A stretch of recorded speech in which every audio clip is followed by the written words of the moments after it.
Our first disposition, our first thought at NINAS about the talk of census that have been going on, trials, all over the place, and then the jumbo budget of 800, almost $1 trillion to come and conduct census in the midst of election that is already collapsed. This broadcast is directed at all of those from the south and the middle belt of Nigeria, particularly those who have anything to do with National Population Commission that is planning census.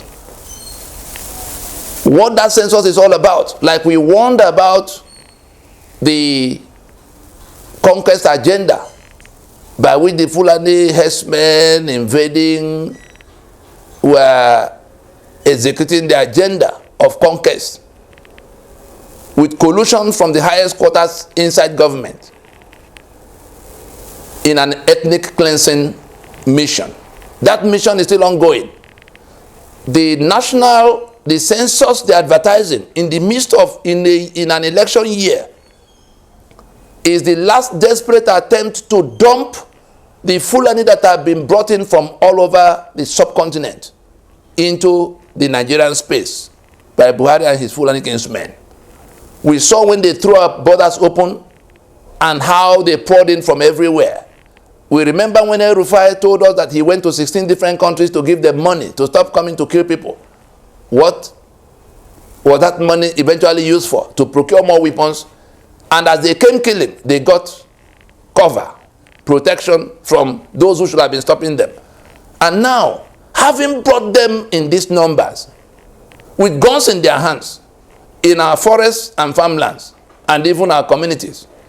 Of course, their kinsmen are the ones in control of the uniformed services. Whether you went to the police, or you went to the army, or you went to the Air Force, or you went to the DSS, it is their kinsmen that are in control across the length and breadth. The database of Nigeria, who is citizen, who is where, is in the hand of Isa Pantami, one of their top commanders, who happens to be minister in this government.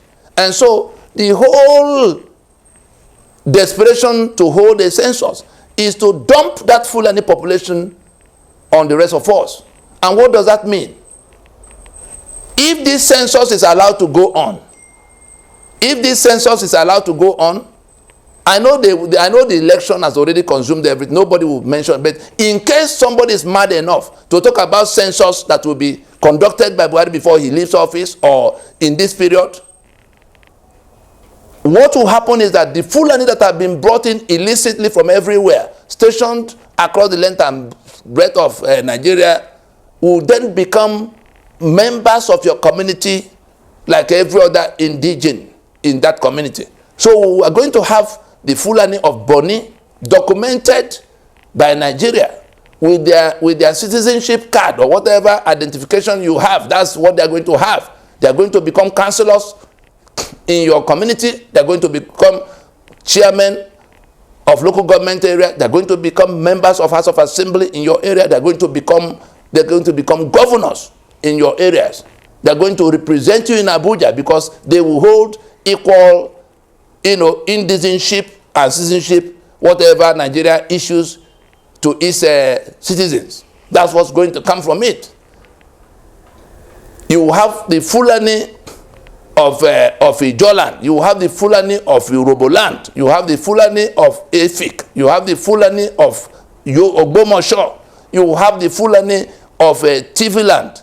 That's what you are going to get across the length and breadth of Nigeria. That is what this 2023 census exercise is all about. Like we did when they wanted to amend Constitution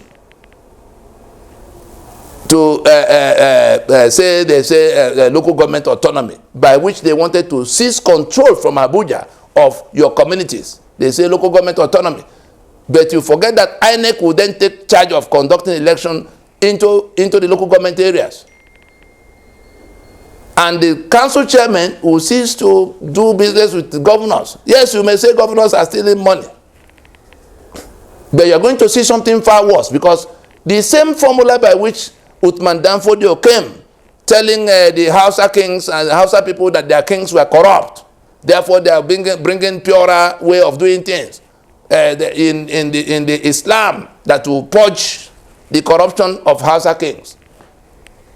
It is that same formula that has been used on every occasion, including when Ahmadu Bello was in charge, including when Buhari came. Everybody else is accused of corruption. Buhari is the only one that is not corrupt.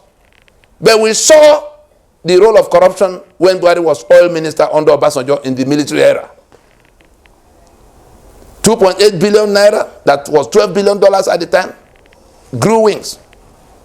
A coup followed. We saw the corruption that happened when money was changed. In the 1984-85 era of Buhari as military head of state.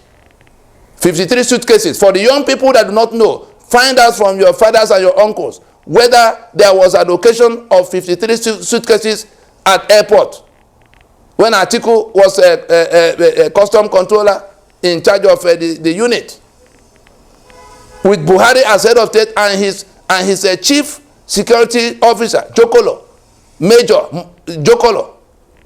Find out, young people, whether there was an allocation of 53 suitcases of money in the time money was being changed and everybody else was stopped, linked directly to your Buhari.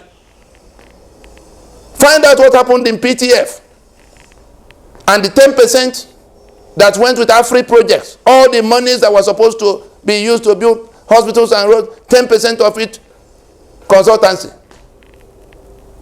Yet this is the epitome of integrity, the embodiment of virtues that was sold to us as agent of change in 2015. We're telling you all of this because each time you are told something and the opposite is the truth.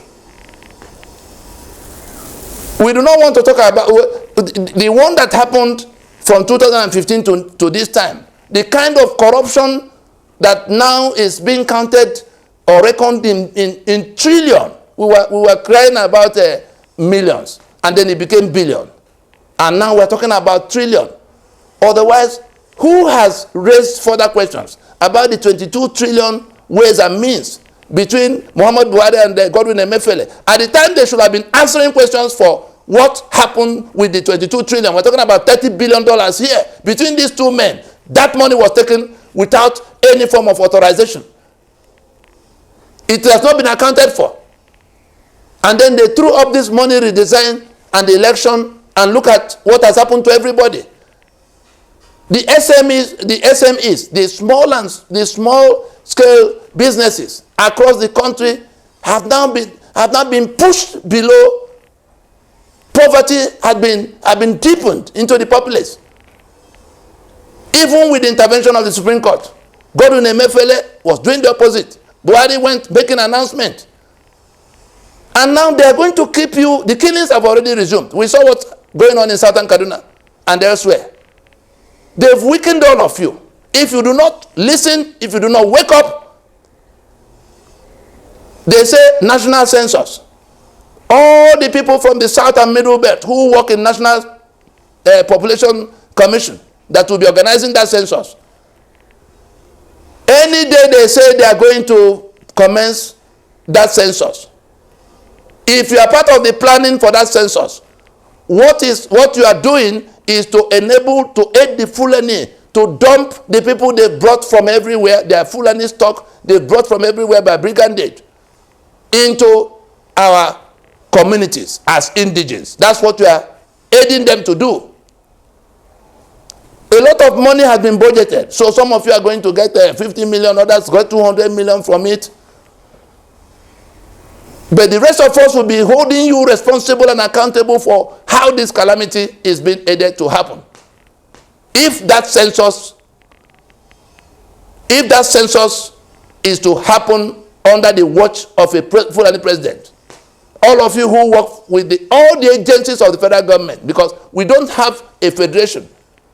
All the agencies that start with Nigerian this or national that, including National Population Commission, including National NNPC and all of those, they are northern, and if you want to be specific, because they don't count Benue as part of that north, they are all Fulani controlled. INEC, they are all Fulani controlled. Every agency of the federal government. And so, let us be clear. The same way they try to use amendment of constitution to promote their Fulanization, Ruga, Waterway, we were able to countermand them. Today we countermand, NINAS today countermands the national census exercise planned for 2023. The owners of Nigeria, the indigenous nationalities of Nigeria, as represented by NINAS, is saying no such census will be tolerated under the watch of a Fulani president. Let us settle the question of Nigeria first. We can counter ourselves. It's a very easy exercise. A word is enough for the wise. Let those from the South and Middle Belt who are involved with that commission begin to pull back from that assignment of death and bondage. We stop here.